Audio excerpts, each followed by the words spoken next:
Hello, my name's Alexandra Coghlan and I'm Glyndebourne's opera content specialist. And I'm here in the beautiful streets of Lewes to introduce La Bohème, not only one of opera's greatest tragic love stories, but also an homage to the creative and romantic life of one of the world's great cities, Paris. In La Bohème, Puccini squares the circle of opera, creating a drama in which ordinary people living everyday lives are elevated by music to the level of the timeless, the tragic, the extraordinary.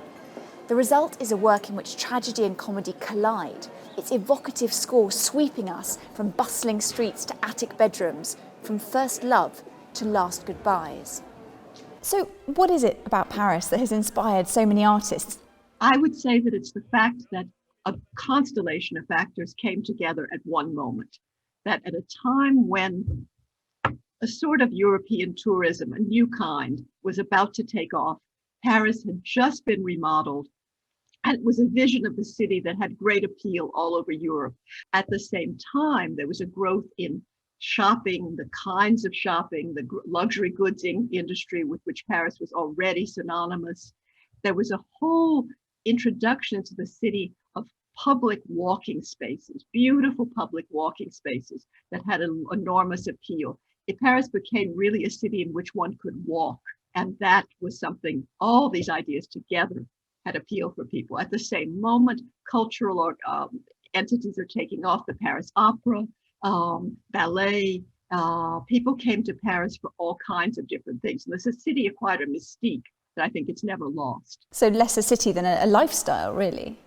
Absolutely. For me, the best example would be to compare Paris then with the sort of vision of New York in the 1950s and 60s, and probably London had a similar period when artists could afford to live there. And so much of the opera is sort of encased in, as you've described, these garrets where the Bohemians live, but magically in Act Two, we fling wide the doors, we step out into the street, and it's this musical portrait of Paris. I suppose, as a historian, how truthful is this portrait? Do you recognise the city in what Puccini gives us? Well, the first thing he gives is that beginning in Act Two with what they call the cries of Paris, les cris de Paris, as they call them. People call them sort of the music of the city, street vendors.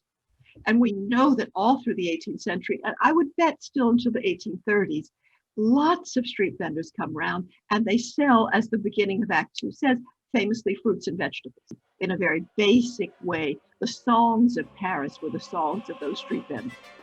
When seamstress Mimi meets struggling writer Rodolfo, they fall immediately and passionately in love. But while Paris is the magical city of romance, it's also a very real place of hardship, as the young Bohemians soon discover when poverty and sickness tear them cruelly apart. Puccini may be famous for the sweeping power of his scores, the widescreen scope of his melodies, but the magic of La Bohème is all in the details, the way Puccini can sketch a character, a scene, or even a city in a single musical gesture. Think of the silvery chill of the early morning light we hear at the start of Act 3 in flute and harp, or the raucous bustle, shout, and thrum of life in the Latin Quarter in Act 2. Mimi and Rodolfo may be our young lovers, but Paris itself is surely the heroine of an opera that wanders through its cobbled streets, drinks in its bars, flirts in its cafes, and finds love in its picturesque garrets. Puccini wasn't the first to fall for the City of Light's charms, joining a long list of poets, painters, novelists and playwrights, all in thrall to the indefinable lure of Paris. Hi, Floris, thank you so much for joining us. So first up, I'd love to know, as a director, what your process is. How do you go from opening a score for the first time to putting a show on the stage? Well, actually, for me, the first time it's about not opening the score. I've been thinking about that a lot recently. What I normally do actually is get my favorite recording of any opera, in this case, of course, Bohème, and just listen it, let's say, for the first month after I know that I have to direct a piece, so that your imagination and your brain is still completely open to what I call any association, but also the metaphysical layer of the piece. And then after that, of course, then I always say that the digging into the core of the piece starts. So then you do start reading all the sources. You're almost like a mine worker going through all these sources and everything that has already been done, digging deeper and deeper and deeper until deep in the mine, in mines in the center of the earth, you find, as I call it, your piece of gold, that one motto or that one image or that one big metaphysical idea, where you know this is exactly what I think the piece is about and what I want to tell with this piece and what I want to show the audience. And at the same time, certainly with a piece as Bohème, this is the thing that has never been done before. This is a unique approach. So with this particular piece, what is that nugget? What is the idea that everything else is emerging out of? Where for me, the core of the piece, you could say, is about young people learning about life, love, and death, of course. Now, love is omnipresent, you could say, in this piece. The artists too. We can see Marcello paint, we can see Rodolfo write, we see Schumann play music and compose. But the thing that comes quite late to the game, to the piece, you could say, is death.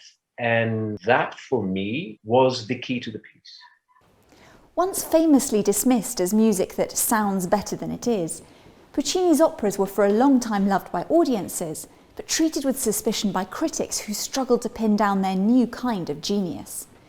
The composer described himself chiefly as a melodist, and it's the tunes that sweep us along through La Bohème, whether that's Mimi's shy, slow-blossoming aria, Mi chiamano Mimi, Musetta's self-consciously seductive waltz, or the chattering clamour of children at a Christmas market. But these are more than just memorable melodies. In Puccini's writing, melody, emotion and atmosphere become one and the same, creating a newly fluid and direct kind of music drama. We find a brilliant example in Rodolfo's Che gelida manina. One of the most famous declarations of love in all opera, it's a surprisingly unconventional aria. As the two would-be lovers search for Mimi's lost door key, the music has wandered harmonically. But now, as their hands touch, it suddenly finds its home for the first time. The first section, almost recitative-like in its simplicity, sets the scene deftly, with flute and harp adding a shimmer of moonlight to the darkness. Rodolfo shifts almost imperceptibly from small talk to talk of bigger things. As he gains confidence, describing his life and philosophy as a poet, the music swells in sympathy, climaxing in the final section. Rodolfo finally declares himself, and we hear the opera's most recognisable love theme in the violins as the voice rises ecstatically to a top C. What girl could resist? Like his friends, Rodolfo is a bohemian, living a precarious existence in the name of art while struggling to pay the rent. But are these really penniless down and outs, or is their poverty itself an artistic affectation? Well, thank you so much for joining us, Simon. Bohemian is a word we use an awful lot today, whether we're talking about interior design or, Sienna Miller, but actually it's a word that comes from the 19th century, from the Paris that Puccini is writing about. What would he have understood by this term? I mean, he took it from Murger's wonderful sort of semi-autobiographical book, La vie de Bohème, and Scène de la vie de Bohème. So it was obviously in circulation. The phrase was around, and that it would have connoted very much what we see in the opera, which is basically a lot of art students or would-be aspiring artists, but who are as yet unsuccessful, hanging out together in a sort of bed sit, basically. And I know that that is not just a fantasy, because astonishingly to me, my grandmother's uncles were both Englishmen who had gone to Paris to do exactly that. That it happened. In other words, it's real. It's true. I mean, I certainly lived in bed sitting rooms when I was a student, and I tried to make them not too sordid, but they were pretty sordid, I have to say. I was going to ask. I mean, we know that Puccini had this sort of slightly rackety time at the Milan Conservatoire. You know, he shared a flat share with Mascagni. He pawned his own overcoat to take a dancer from La Scala on a date. You know, how far does his portrait of these young artists sort of square with your own experiences as a young actor? I mean, I have to say, and it's sort of terribly tedious to say this, that it was the time of my life, no question about it. Discovering acting for me might have been, as it was for, you know, Chonat or Colline or any of those, like suddenly stumbling into an Aladdin's cave of possibilities. For me, an absolutely, as I say, miraculous time. Even in my direst poverty, I was blissfully happy. Glyndebourne's first new Bohème for over 20 years is directed by Floris Visser and conducted by Joan DeJean. A young international cast will be led by prize-winning Chinese tenor Long Long and soprano Yaritza Veliz as Mimi. Daniel Schofield sings Marcello with Vuvu Mpofu as Musetta.